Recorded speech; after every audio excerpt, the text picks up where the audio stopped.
Well, welcome to a new Harry's Garage video, and yes, we're back at Silverstone Auctions to do their Ferrari sale. Now you're going to hear, while we're doing this around these cars, there are 28 cars in this sale, so it's quite a small sale. There's 21 examples here, and there's a lot of noise in the background because the previous sale, the May sale, everyone is collecting their cars. So there's a truck there, there's people getting the keys from that desk. So apologies if you hear things going on in the background, that's what's happening. So the thing about this Ferrari sale, it's going to be held on Ferrari's National Day. It's the Ferrari Club have this one day a year, it's a concours, and they all come together, and it's at Sywell Aerodrome in Northampton. And this year they've linked up with Silverstone Auctions to have a dedicated Ferrari sale. And it's not only about cars. I highly recommend checking out Silverstone's Auctions website because there's a lot of automobilia there as well. And there's sort of history photographs, there's posters, there's handbooks, wheels, all sorts of things I noticed on there. They're not here, unfortunately, so I can't feature them, but I'm just going to be looking at the cars, and there's 21 cars here to get round. And I'm going to kick off with the Ferrari 360 you see here, Spider. I couldn't believe the condition of this one, and this colour, I can remember the launch photographs were in this very special, this powdery blue metallic colour.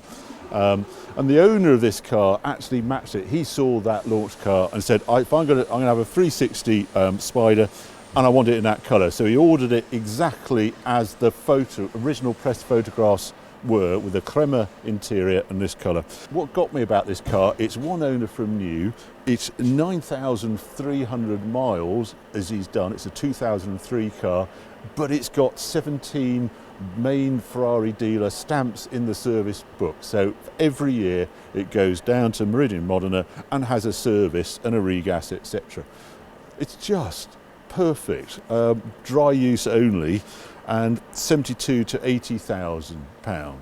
Pristine, and I've never seen an example quite as good as that one. Next door, Ferrari F430. Quite a change from 360. It was a clever diff in this car, and when we drove them, I was surprised how much it had moved on. I always liked the 360. I think it's just a beautiful design. I ought to also mention both F1 gearboxed cars. They're not manual gearbox cars, but the F430 just had a slightly suppler suspension, this very clever diff. And this one is very unusual in that it's spec'd with carbon brakes on it. So it's got the CCM brakes on it, which were an option in these days. This car is 2007 and also 9,907 miles. So very close mileage to that. But obviously this is 4 years newer, and it's 80 to 90,000 pounds. So a very good choice of two very nice, very great colours.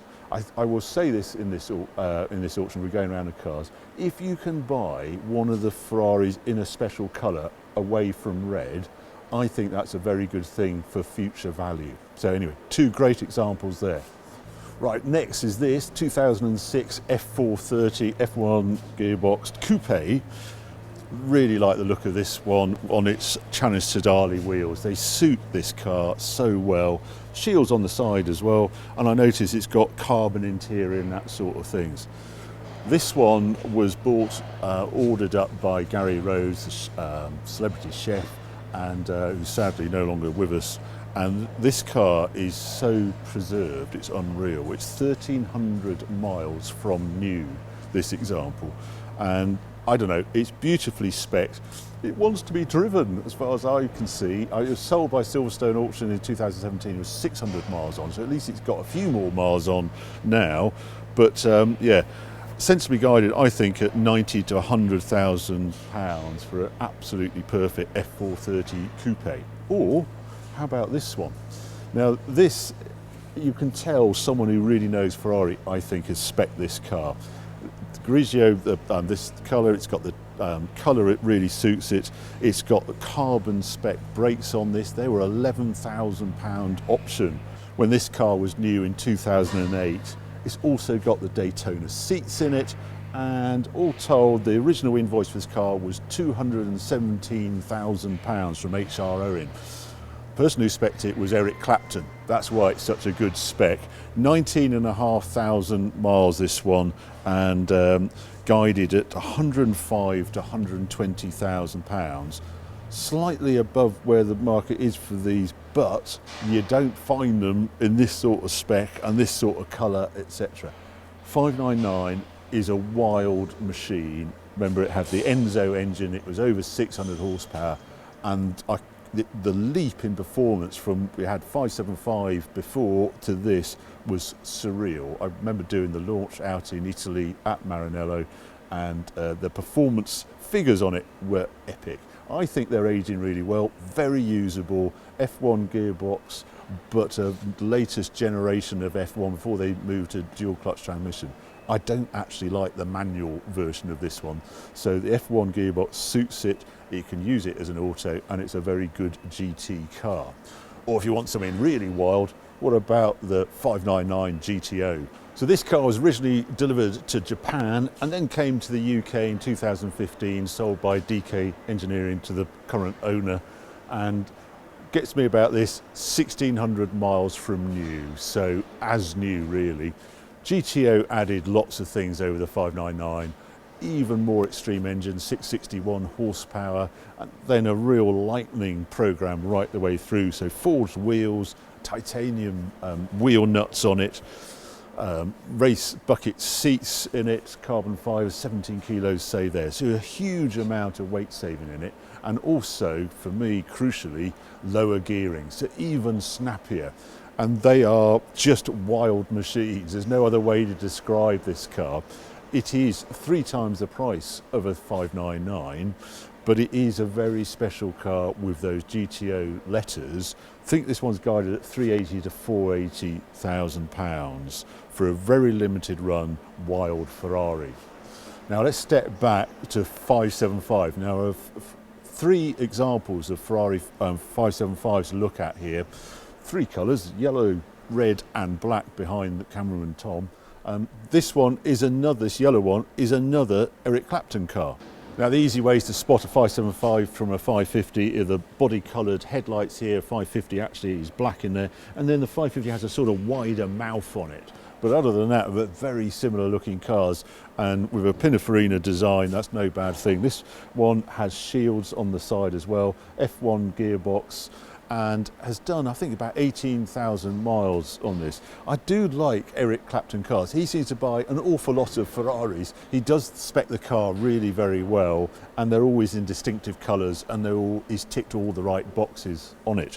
This one is guided at 90 to the 100,000 pounds. I suppose I was also owned by Chris Evans. I think he bought it off Eric Clapton as well. But 18,000 miles and 17 stamps in the service book. Has a tubey exhaust on that one as well. Now, the red 575. I think this just looks really smart. It's nicely spec'd. It's got the modular wheels on it, the split rim wheels that were actually fitted to their limited run HGTS 575 they did right at the end with the carbon brakes. But they suit the car. It's got the shields. It's got the Daytona seats inside. 21,000 miles from new, 2 owners, and guided at 70 to 80,000 pounds. So just about 10,000 pounds less than the yellow 575. Just looks really tidy to me, that one. Or do you want a black 575? Very similar mileage, again with the shields, again a metallic black. Some people really search out black. I can see it's got the red stitching inside, F1 gearbox again. Very similar mileage as well, about I think it's 18,000 miles this one, and guided at 75 to 85,000 pounds. So a choice of 3 575s for you. Now, I wanted to look at this 612 Scaglietti you see here. I don't know, they seem to be growing into their skin, these cars. We were all slightly confused when they first arrived. They seemed huge and this strange scallop out the side, but now they sort of look right, because all cars have got bigger and this doesn't look quite so enormous as it did back then. They are a sweet handling car. They're not as aggressive as the 599, and they really do have the space inside. And this is enhanced because it's got the HGTS handling pack on it, which was an option back in the day. It gives you the split rim wheels you see on it, and also a lovely exhaust, sports exhaust. It isn't too loud, but just gives it an extra rasp. I think this car has got Daytona, yeah, it's got the Daytona seats in it. 16,500 miles from new, 2007 car, and guided at 60 to 70,000 pounds for a very classy Ferrari V12 four-seater car. So I just thought I'd mention on all these F1 gearboxed cars, like the F430 and the 360, I tested recently on Harry's Garage that M3 CSL, and the guy who did that, which was converted to manual, and the guy who converted that M3 is now turning his hand to Ferrari. It's just something to bear in mind. He's already done a 360 challenge car, and he's doing an F430 when I spoke to him. So yeah, you do wonder whether some of these early F1 cars are going to get converted back to manual cars, because they're basically an automated manual gearbox, and that would apply to all these cars I've just gone through now, and the F430 and the 360. Anyway, we're going to a different era now. We're going to look at some Dinos. Now, there's actually 5 Ferrari Dinos in this sale, but I've picked out this one to start with because I've never seen one in this colour. This is Nocciolo metallic, this sort of gold colour. It's a GTS because it's got the soft top, and it's got flares, as it's known. It's got the wide arch and the wider wheels on it. And I don't know, it looks spectacular in that car, in that colour. I can't get over it. It was first supplied to Singapore, to the Sultan of Pahang in Malaysia. So it's even got a bit of royalty in it, if you like, in its history. Looks really good. Classicas, obviously. I think it's 43,000 miles from new, but very rare right-hand drive GTS in this colour, and yeah, all correct, and guided at 375 to 425. So a lot of money, but a pretty special Dino in my eyes. Or what about this white one? I do like non-red Ferraris, and I don't know, this just really suits this colour. It's been restored here in the UK. It is absolutely perfect, this car. It's got red Daytona seats. That was the chairs and flares, so that's the flares, the wide arch there. This one has the Daytona finished seats. That was the chairs. That's what you look for in Dino's 246. I think white really suits it. Super pretty car anyway, right-hand drive and all restored. And this one is guided at 265 to 285,000 pounds. Expensive cars, Dinos, but they have a real following just because they are so pretty. Now the other ones, well, I don't know where to start. This one, how about this one? 206 SP. Now this car started life as an American Ferrari Dino 246. And someone said, why don't we turn it into a 206 SP? You don't do that sort of things with Dinos. They're so expensive, the donor car, but back when they did it, and this is the result. They went so far with it, they actually swapped the 246 Dino engine out for a 206 Dino engine because they wanted to make it absolutely correct for the 206 SP.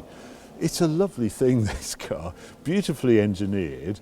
It was, it's a bit of a mix actually. It went, the chassis was modified in the US, and then the alloy body and the understructure was all done in Italy. And it works fine, it looks great. It was then finished off in the UK.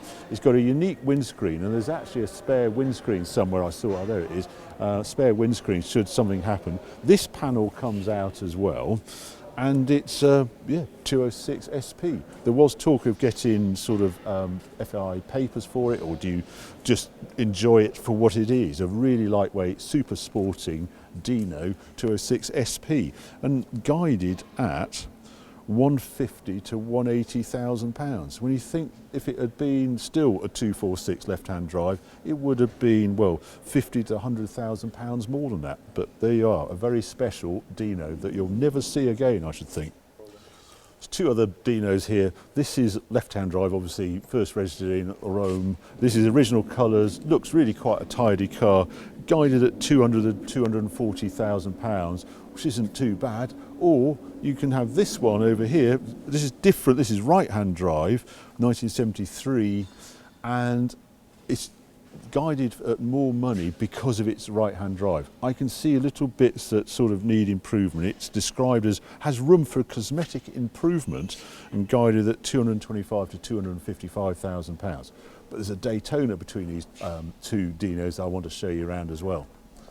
Right, this Daytona had an interesting owner in its life. It's a 1972 car, and from 1973 to 1975, Sir Elton John owned this car. I've looked around this car, it just looks a straightforward Daytona. Red, black interior. Got to remember this was a 170 mile an hour car back in the day. That was uber quick for 1971. And I'm told it just starts and works, and it's just a usable Daytona. I've checked the mileage on it, 82,000 miles. It must have been restored or looked after very well, because inside it looks pretty fresh. It doesn't look 82,000 miles at all. And this is guided at 440 to 500,000 pounds for a very usable right-hand drive Ferrari Daytona, of which they only made 158. There are 3 Testarossas in this sale. Unfortunately, the day we're doing the filming, there's only one here. But I wanted to give you a sort of guide to Testarossas. I've owned one for 4 or 5 years now, and they're quite different depending on which country they were first supplied to. And this is an American spec Testarossa, and I just want to show you the differences. For the poor old cameraman Tom is fighting here because we're in a dark corner and it's a black car, but bear with us. Brake light, you get that on the American car, you can just see it on the engine cover there.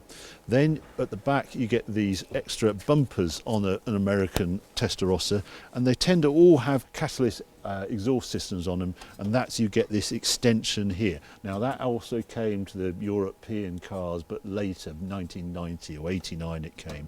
But in the USA they all came with catalyst.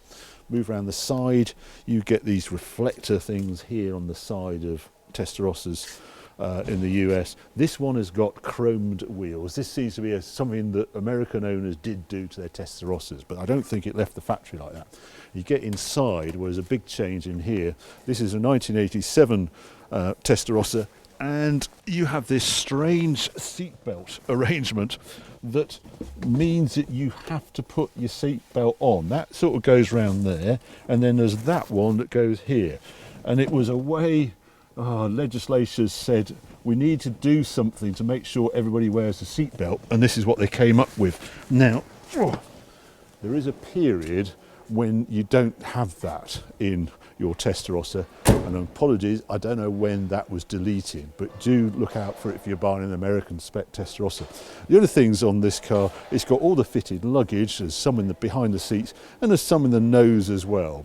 It's 14,000 miles from new, and this one is guided at 90 to 110,000 pounds. They're all around the 100,000 pound mark. The other ones, there's a 1986 Monospecchio one, early Testarossa, and a 1988 one, I think it is, coming from Europe, left-hand drive and white. So 3 Testarossas to choose from.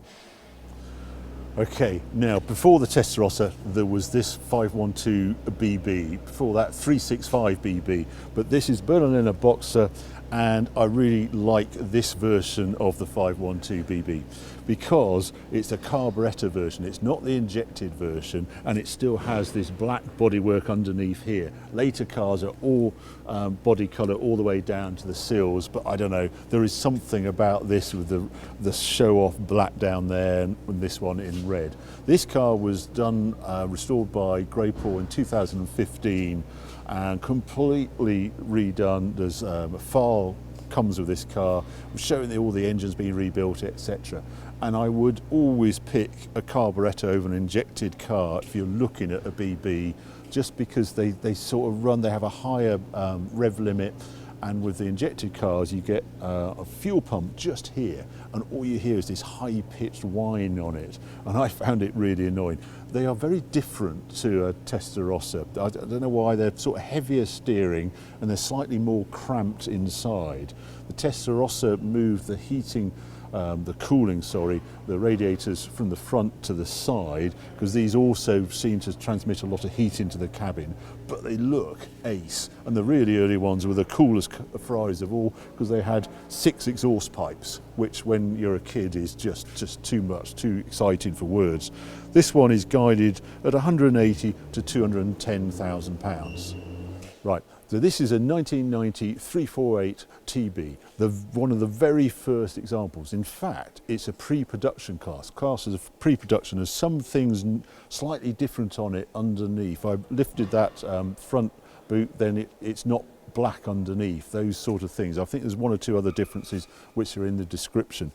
Now, I've heard of Ferrari doing this before. Basically, if you were friends of Ferrari, Ferrari used to allow you to buy the very first cars and you gave feedback to Ferrari. I mean, it was typical Italianness, and this is what happened with this 348. And it is only covered, I think now, 2,500 kilometres from new. So a 30-year-old car, 2,500 miles from new.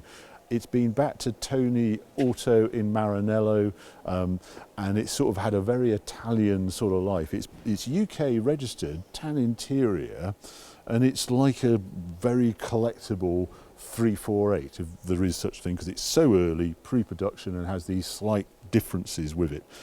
Guided at 85 to 95,000 pounds. I've never seen it before, but yeah, it's quite cool little backstory to it. Now I'm going to turn to, there's some lovely 355s here, and this is one of them. Now I think this 355 really suits this yellow, really sets it off because of the black canvas top on it as well. Inside black leather, really quite a tidy example of this one. The previous owner bought it I think in 2017 and has spent £18,000 since tidying it up, both on the bodywork and engine, etc. So it would appear a very sorted example and a manual. I can't see that ever going out of fashion, this car and what it offers, and it's guided at 65 to 75,000 pounds, 34,000 miles I think that one, and a full service history. Really good history comes with that car. But this one is really special, I think, this 355 over here. Okay, now if you're in the Ferrari Owners Club, I'm sure you know Richard Pryor, and he used to own this car, and he campaigned in the Ferrari Owners Club Hill Climb Championship with it, and he did rather well. In fact, he won it in 2001, 2013 and 2014 with this car. He then sold the car to someone else, and the current owner has brought it back to absolutely standard condition, but has done this wonderful thing of boxing up all the special bits that Richard Pryor fitted to the car to win the championship 3 times. So I'm looking at some suspension struts in here, dampers, there's a lovely wheel they used to race with here, and then there's all the history in here with the championship, pictures of it on the hill climbs, the sort of results, etc. in there. I mean, a really nice thing to do on the car. And it looks ace, this car. He's gone right round it as well. I think he's spent quite a lot of money bringing it back to sort of standard. I'm just seeing if it's mentioned in here, it's not. But there was one thing, when I was looking around this car, I questioned what it's a manual car, but it's got the F1 rear cutout, the black screen here. And apparently that's a really neat trick to do on your 355, because they have a habit of cracking their exhaust manifolds. But if you have this F1 screen that's obviously is just a screen, it lets a lot more air out of it, a lot more hot air vents out of there, and you don't get the many issues with the cracked exhaust manifolds by fitting that. So yes, this car is being well used, has a great history with it, and that's sort of reflected in its guide price. I think it's 72,000 miles from new, so highest mileage, and 60 to 70,000 pounds for a very well-known 355 that is there to be driven and has been driven for all its life. Now there's two other 355s in the sale. There's a black one over there that is quite rare in the metallic black from factory, but with the carbon seats, which is super rare, and lowest mileage as well. Had quite a lot spent on it recently, so that looks good. That's guided around the 85,000 pounds worth. And then there's another 355 manual. So you're spoilt for choice with the 355s. There's some other cars I wish I could have shown you. Obviously there's two Testarossas missing. There was a 458 that Chris Evans spec'd from new in a sort of purple colour. Unfortunately it's not here. But have a look on the Silverstone website if you want to see more of the cars, all the cars that are on sale here. That's silverstoneauctions.com.